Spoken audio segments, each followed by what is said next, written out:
federal government has awarded MDA Space nearly $45 million to build, test, and launch new satellite equipment for the RadarSat constellation mission. It is part of a 15-year investment of more than $1 billion towards satellite Earth observation through the Canadian Space Agency. We're joined by MDA Space CEO Mike Greenley. Mike, thanks very much for joining us. Thanks for having me. Tell us about this latest award. What will you actually be doing for the CSA?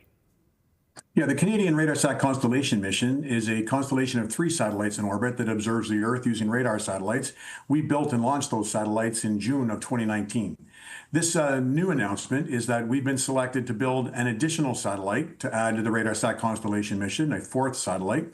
And the $45 million award that we just received is really to get long lead parts for that. The full contract will be awarded in 2026 once it's all approved and definitized. But the government was announcing that we will be building that full satellite and that we are launched on our way to be able to start getting parts from our suppliers. What are the parts what kind of parts need such a long lead time, Mike? Electronic parts that are being manufactured by different members of our supply chain. And we just want to make sure that they get acquired as soon as possible so that the whole project can stay on schedule once the full contract is awarded. And do these satellites, do they get more and more advanced as time passes? They do. We get better at it. This particular satellite, MDA Space has invested significantly in a satellite called Chorus, which is our next generation radar satellite that we'll be launching about a year from now for our commercial purposes worldwide. And this 4th satellite to the RadarSat constellation mission will be a derivative of Chorus, so we can leverage this latest version of our radar satellite technology and add it to the constellation for Canada. Is this for security and military purposes partly? Radar satellites for the government do a number of things. The Department of National Defense is one of the primary users. So they would be using it to be able to monitor activity around the Earth, monitor ships in the ocean, what have you. It can be also used. Radar satellites are also very good for environmental monitoring ice flows, the ice in the north. Maritime traffic is a big use of it. We've used them for deforestation monitoring in certain parts of the world and a number of other environmental causes as well. And so we're looking at some visuals here of satellites. Do they have much computing power on board, or do they just send the data back down to Earth and the actual data crunching is done back there? Historically, satellites have sent the data back to Earth, and the data crunching has been done on Earth. But there is a transition now with satellites to move what we call computing to the edge and get more computing horsepower up there in orbit on the satellite. Our new Chorus satellite will have an onboard processor that's being pilot tested that will be used to process select radar imagery during operations in orbit and just send the results of that processing back down to Earth, which uses far less bandwidth for communication purposes and can just give you the answer that you're looking for. That's interesting. So you got the computer on it. Partly it just gets the data down faster, less bytes to move to and fro. Yeah, that's it. Yeah, so we've with our recent acquisition in the summer of the Satixfy, which is a space-grade ASIC chip manufacturer, we now are vertically integrated with our satellites down to the chip level. So we're able to produce digital satellites now, including the onboard processors or the onboard computer on these satellites, so that we can put more and more computing power on the satellites as we move forward into the future. A couple of weeks ago, we heard that the government is investing more than $500 million in the European Space Agency. Can you tell us what will that money be used for? I hope some is going to be used for planetary exploration. Possibly. So what happens is that announcement was made just in time for the Canadian Space Agency to attend what's called the ministerials, which is all the lead ministers from each of the countries within the European Space Agency to get together and decide what their projects are going to be for the next season of projects. Canada took that $500 million shopping bag with them to that session and would have selected a number of different projects that it would like to co-invest in. When they do that, let's say they invested to 10% or 25% of a certain project, then 25% of the work on that project needs to come back to Canadian industry.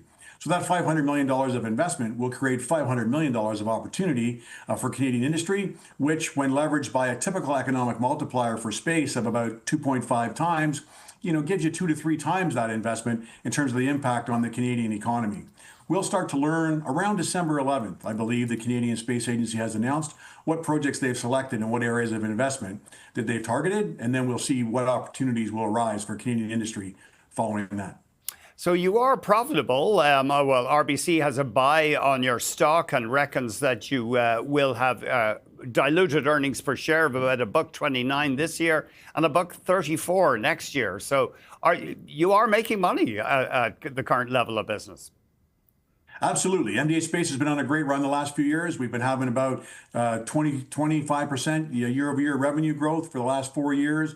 We've been persistently generating about 20% adjusted EBITDA through that period of time, and we tend to throw off about 80% of EBITDA as operating cash. So a very strong performing business with a very strong balance sheet. But just remind us, we just looked at the stock, we're looking at it now, sharply down since August, and that was because of disappointment over the work you were hoping to do for EchoStar. Two events there. You'll see two drops there. The one drop in the September timeframe was a contract that we did have with EchoStar was terminated for convenience. It was canceled because EchoStar rapidly and suddenly changed its business plan and decided to sell its communication spectrum in space to SpaceX. You see a second drop there out in the November timeframe. That was just based on a rumor. So there's a rumor that one of our customers that we have two contracts with, Globalstar, was up for sale. And people's perception of that, they assume that maybe that's going to hurt our business. But we're strongly executing on our Globalstar contracts, delivering satellites throughout 2026 as we're nearing the finish of that work. I know in your latest call, though, you tried to provide more details on Globalstar, but it was difficult. There is some long-term uncertainty. I think that folks are looking far out into the future, but for our contracts that we have now, that drop you see, people got nervous that they felt, well, maybe if it is true, the rumor that Globalstar is for sale, maybe there's a chance that something negatively could happen to our contracts. Likely a bit of a hangover from the EchoStar effect we saw there in August, September. But our contracts are very intensely performing right now. Everyone's working very hard between the Globalstar and MDA Space team to be able to execute on those contracts and get these satellites delivered to Globalstar so they can launch them into their constellations to provide communications, direct-to-device communication support to their largest customer, which is Apple. Just very quickly, you've only about 30 seconds. Just remind us, is Canada making progress towards developing its own launch site or sites for rockets? Yes, maritime launch is continuing to make progress. It had its first suborbital launch recently. MDA Space has recently taken a minority investment position in that. We now have a new member on the board of directors, and we're providing strong support to them because we think that Canada needs a launch to have full sovereignty over the space domain, and we're excited to continue to support maritime launch and advancing in that area. It sounds plausible. All right, we need our own launch space city. Thank you very much, Mike. Always great talking to you. Yep, thanks. Good to see you again. See you next time. MDA Space CEO Mike Greenley.